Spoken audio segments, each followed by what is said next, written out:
자기애가 지나친 사람들과 함께하면서 기쁘고 편안하다고 할 사람이 있을까요?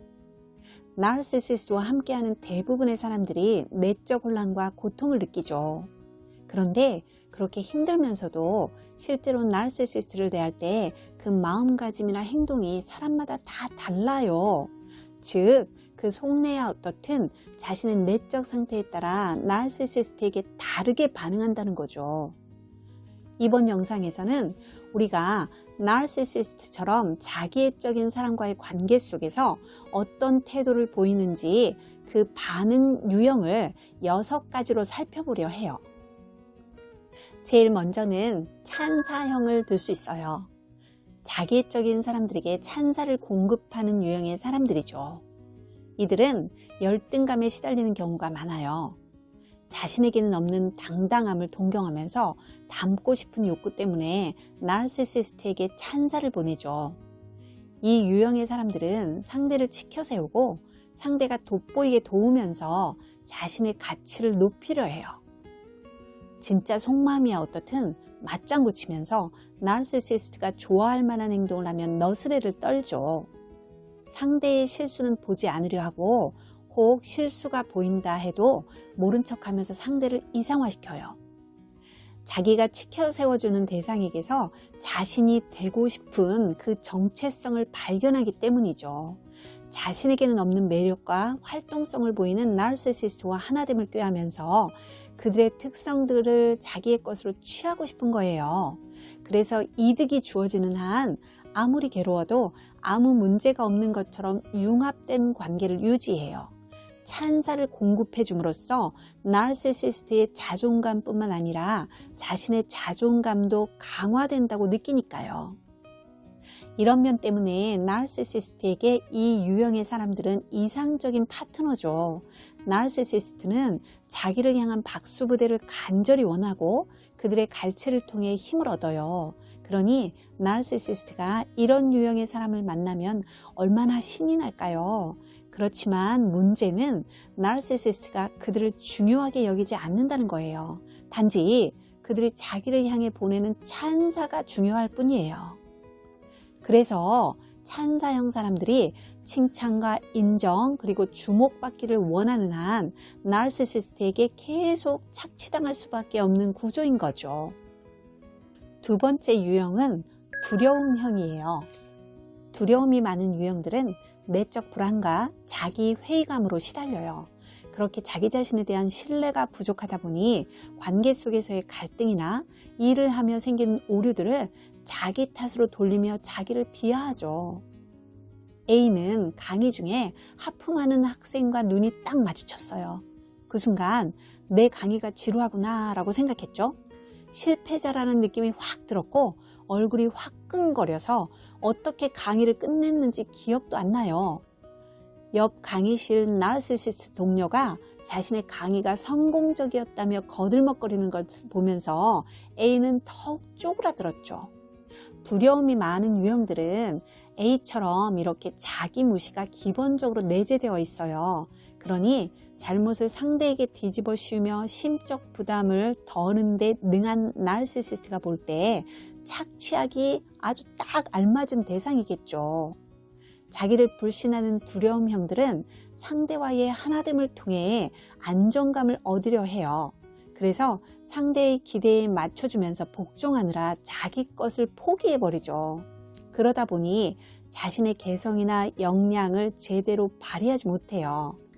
나르시시스트는 상대에게 두려움을 주며 조종하려 하기 때문에 이런 유형의 사람을 손아귀에 꽉 움켜쥐고 자신의 두려움과 불안감을 투사하죠. 그 결과 두려움형들은 자신의 두려움에다 나르시시스트의 두려움까지 같이 떠안게 돼요. 나르시시스트와 함께하면서 안정감을 얻으리라는 그들의 기대는 절대 충족될 수가 없죠. 세 번째는 파이터 유형이에요. 파이터형의 사람들은 나르시시스트와는 좀 결이 다르지만 자기 확신이 강하고 적극적인 사람들이에요. 자기가 중요한 사람이길 원하고 자신의 자율성과 독립성이 보호받기를 원하죠.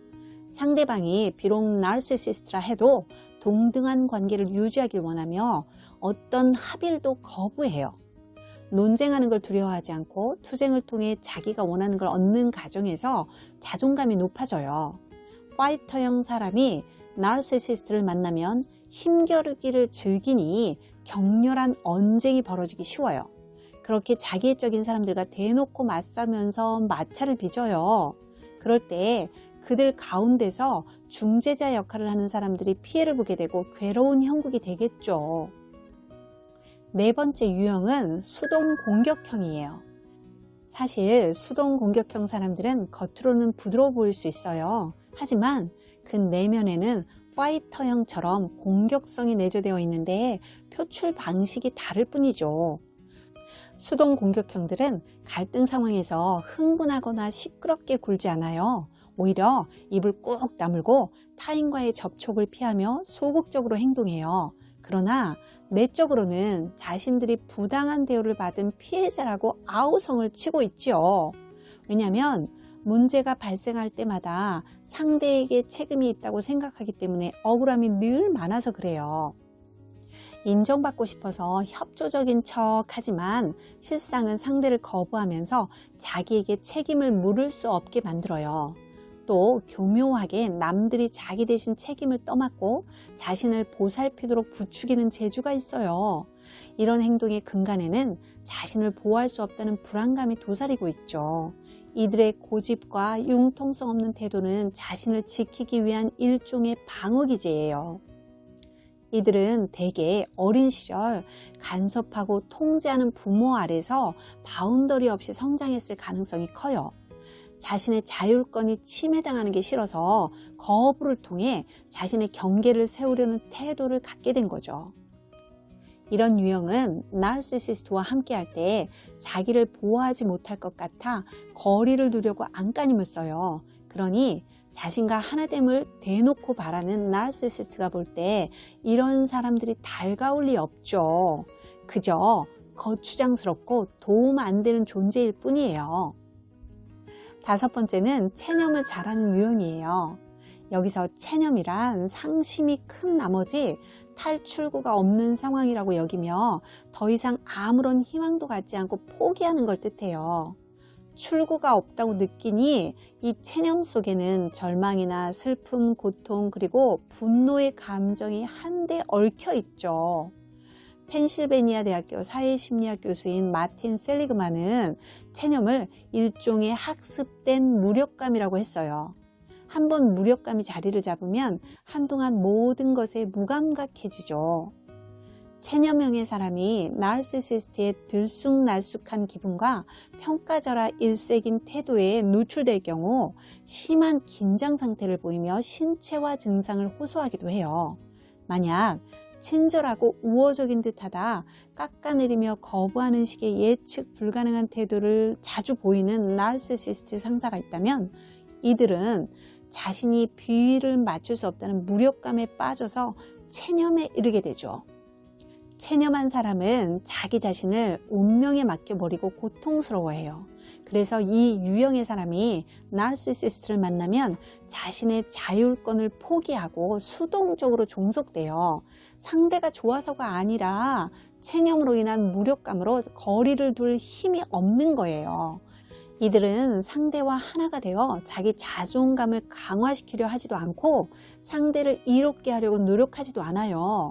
결국 이들과 상대 나르시시스트 양쪽 다 평가절하의 상태가 되는 거죠. 마지막 여섯 번째 유형은 자율형이에요. 자율적인 유형의 사람들은 앞서 언급한 5가지 유형의 반응 형태를 보이는 사람들에 비해서 자기애적인 사람들에게 영향을 거의 받지 않아요. 그럴 수 있는 이유는 안정적이고 높은 자존감과 건강한 자기애가 있기 때문이죠. 자존감이 높으면 자신의 강점과 약점을 있는 그대로 수용하면서 자기 필요와 욕구에 반응을 잘해요. 그렇게 자기 자신과 소통이 원활하니 자신에게 중요한 게 뭔지를 바로바로 인지할 수 있어요. 그래서 다른 사람의 평가에 의존하지 않고 자신의 가치를 추구하며 살 수 있는 거죠. 정체성이 분명한 자율형은 주변인의 찬사나 칭찬을 기뻐하지만 그들의 갈채에 목을 매진 않아요. 그러니 나르시시스트의 압박에도 불구하고 융해되지 않고 자기다움을 포기하지 않죠. 그들이 맺는 관계 속에는 착취라는 개념이 없어요. 오직 give and take만 있을 뿐이에요. 그렇게 사람들과의 교류를 통해 유대감을 충족시킬 수 있기에 인간관계에서 힘을 얻지요. 어떤 의미에선 우리가 나르시시스트와 얽히는 이유가 그들에게 의존해서 우리의 욕구 중 어떤 부분을 충족시키려는 면이 있기 때문이에요. 그런데 자유형 사람들은 자신의 욕구 충족을 위해 타인에게 의존하지 않기 때문에 나르시시스트와 얽힐 일도 가스라이팅을 당할 일도 별로 없지요. 지금까지 나르시시스트와의 관계 속에서 사람들이 각자의 유형에 따라 어떤 특성과 태도를 취하는지 살펴봤어요. 한 사람이 어느 한 유형에 속할 수도 있지만 한 사람에게 대개 2가지 이상의 유형이 공존할 수도 있죠. 앞으로는 자율적인 유형의 특성을 갖추고 당당히 우리 자신의 삶을 살아갔으면 해요. 여기까지 영상을 시청하시는 분들이라면 나르시시스트에 대한 정보를 취하고 그들에게 잘 대처하기 위해 노력하시는 분들일 거예요. 그런 분들이라면 그 열정을 자기 자신을 향한 변화에도 투자하실 수 있으리라고 생각해요. 우리는 상대를 바꿀 수 없어요. 대신 나 자신을 변화시킬 수는 있죠. 비록 그 변화가 더딜지라도요. 상담심리사 뽀유였습니다.